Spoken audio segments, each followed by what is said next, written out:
The sun went down behind the dry hills, painting the land in shades of orange and gold. The wind blew softly through the small farming town, carrying dust and whispers. A young woman named Clara stood outside her father's wooden house, her hands folded tightly in front of her. She was not crying, but her heart felt heavy. She knew her life was about to change forever.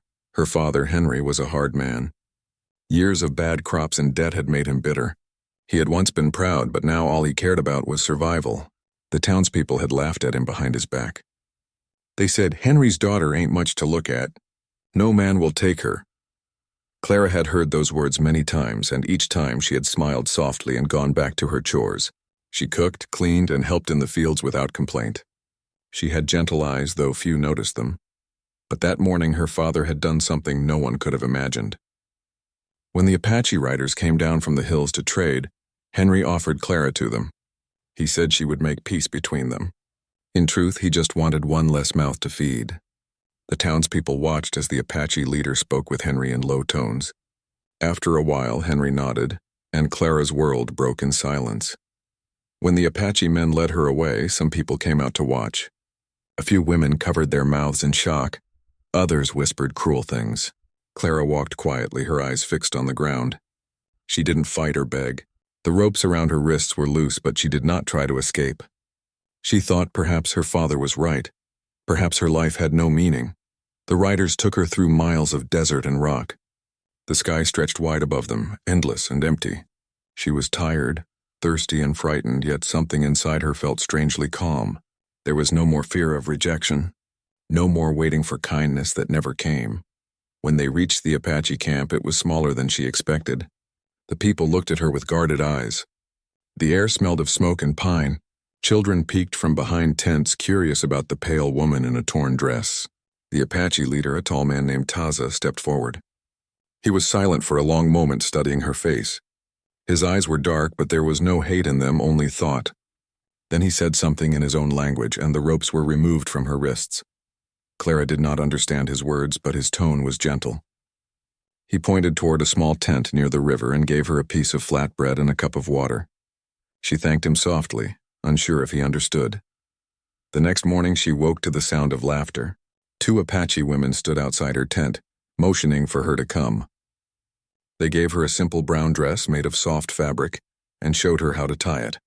Then they handed her a basket of corn and took her to the grinding stone. The work was heavy, but Clara did not mind. It was honest work, not cruel. Days passed.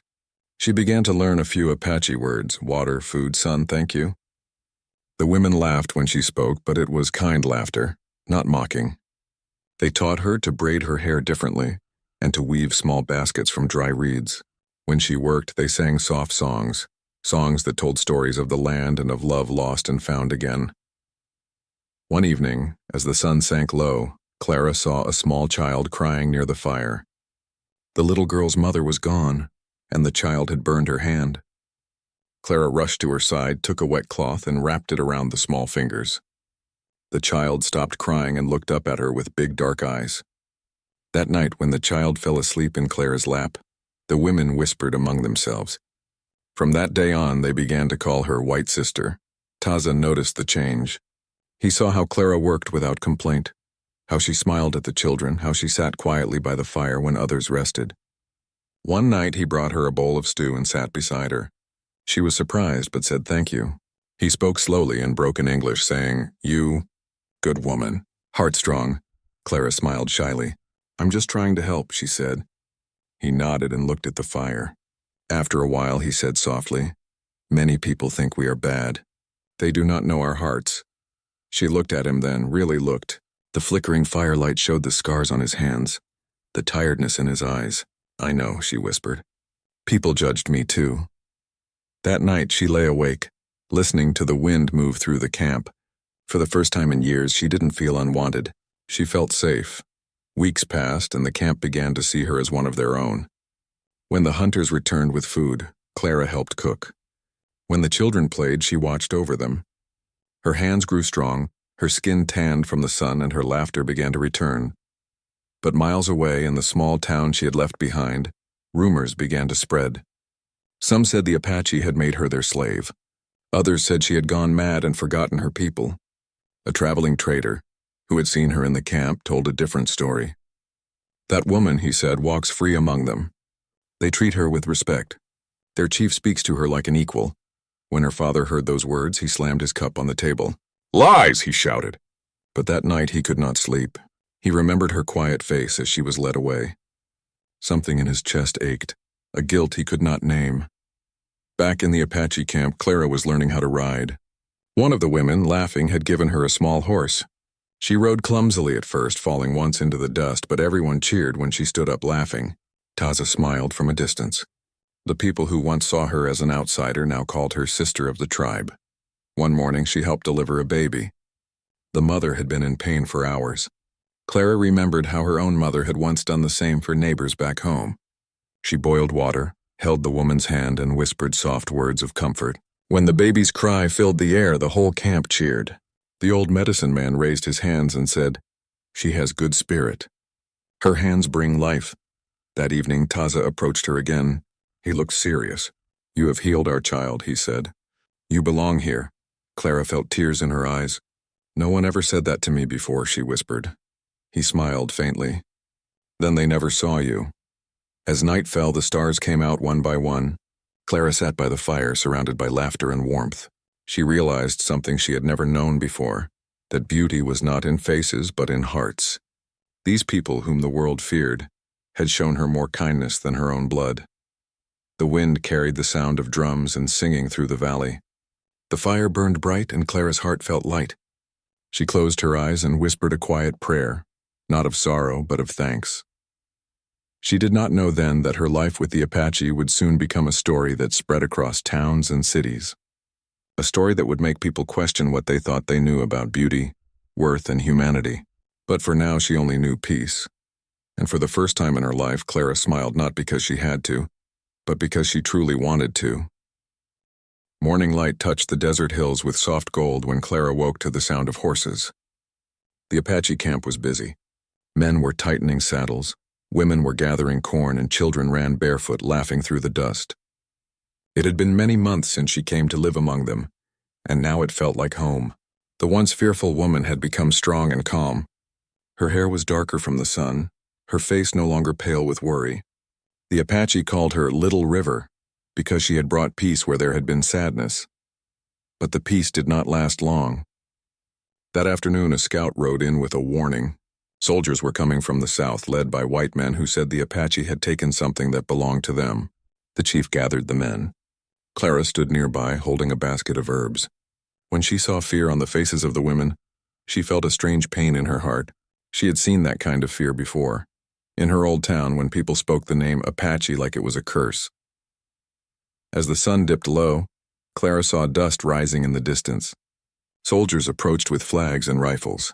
She stood behind Taza, who raised his hand to show peace. The soldiers stopped, and one of them dismounted. Clara froze when she recognized him. It was her father. He was older now, thinner, his face hardened by guilt and shame. When he saw her, his mouth opened, but no words came out. For a long time, no one spoke. Then he pointed at her and shouted, "That's my daughter!" "You took her!" Clara stepped forward. "No, father," she said softly. "You gave me away." The soldiers looked at one another. Even their horses seemed uneasy. Her father's face turned red. "You think I wanted to?" he shouted. You were no good to anyone." Taza stepped in front of Clara. His voice was calm but firm. "No man owns another," he said. "She stays because she chooses." The commander, an older officer with gray hair, looked from Clara to Taza. "Ma'am," he said, "is this true? Are you here by choice?" Clara nodded. "These people have been kind to me. They saved me when no one else would." Her father clenched his fists. "They tricked you. You don't know what you're saying." "I know exactly what I'm saying," she replied. "You gave me away because I wasn't beautiful. You said I was shame to our family. But they—" She looked at the Apache standing behind her. "They saw me for who I am." The silence that followed felt heavy. Even the soldiers lowered their rifles. The commander cleared his throat. "Sir," he said to Henry quietly, "this woman's not in danger. I think we should leave her be." Her father stared at her, his anger fading into confusion. He looked around the camp. He saw children playing, women cooking, men working together. He saw respect in their eyes, not cruelty. Slowly, his shoulders dropped. I thought they'd hurt you, he muttered. They healed me, she said gently. For a long time, he said nothing. Then he turned to the commander and whispered, Can I speak to her alone? Taza nodded once and stepped aside. The two walked toward the riverbank where the air was cool and the water sparkled like glass. Her father sat on a rock, staring at the water. I don't understand, he said. You live like them now? Yes, she said softly. They are my family, he shook his head. I was wrong, Clara. I thought you'd never find a place. I was ashamed of what others said. I thought giving you away would fix everything. But it broke something inside me. She looked at him, tears filling her eyes. You could have kept me, Father. You could have loved me as I was, his voice cracked. I know, and I'll carry that mistake forever. The river made soft sounds between them. Then she said, You can still do one good thing. Tell people what you saw here.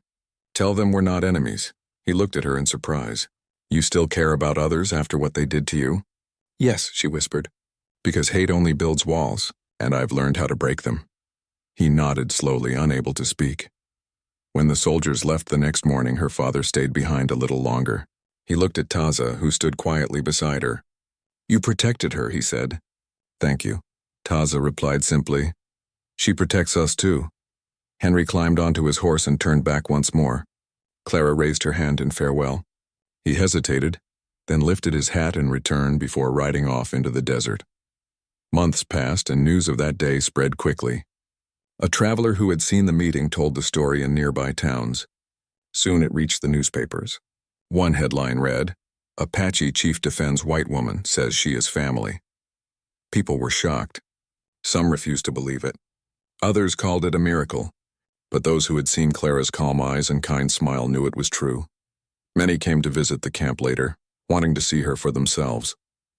She welcomed them kindly, teaching the children how to read, showing the women how to sew with new patterns she remembered from her old home. Slowly, a small bridge of peace began to form between the two worlds. Taza often watched her from afar, his eyes full of quiet pride. One evening, as they sat by the fire, he said, When you first came here, I thought you would break. But you were stronger than all of us, she smiled. I had to be, she said, because kindness was all I had left. Under the stars, they shared stories of their pasts, his about battles and loss, hers about loneliness and hope. They spoke in both languages, mixing words until they understood each other without effort. Over time, people began to speak of her as a legend. They said she was the woman who changed hearts with gentleness, the woman who taught the Apache and the settlers that peace was not built by fear but by respect. One spring morning, Clara stood on a hill overlooking the valley. The air smelled of flowers and earth. Children ran around her laughing. Taza stood beside her, his expression soft. The world talks about what happened, he said quietly. They say you made the Apache into heroes. She smiled and shook her head. No. The world just finally saw the truth. He looked at her for a long moment, then said, Your father came again. He left something for you. Clara's heart jumped. What was it? Taza handed her a small wooden box. Inside was a silver hairpin, simple but beautiful. On the lid, carved in rough letters, were the words, Forgive me. Tears filled her eyes. She closed the box and whispered, I already did. Years passed, but the story never faded.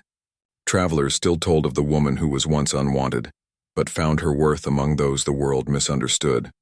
She grew old in the desert, surrounded by laughter, music, and love. When the wind blew across the valley, people said it carried her voice, whispering words of peace. Long after she was gone, her name still lived in both Apache and settler songs. They sang of Clara, the woman who bridged two worlds, the woman whose kindness healed what hate had broken. And though the world once judged her for being plain, her story became a shining example that beauty was never about faces or dresses or fine words. It was about courage, compassion, and a heart that refused to give up on love.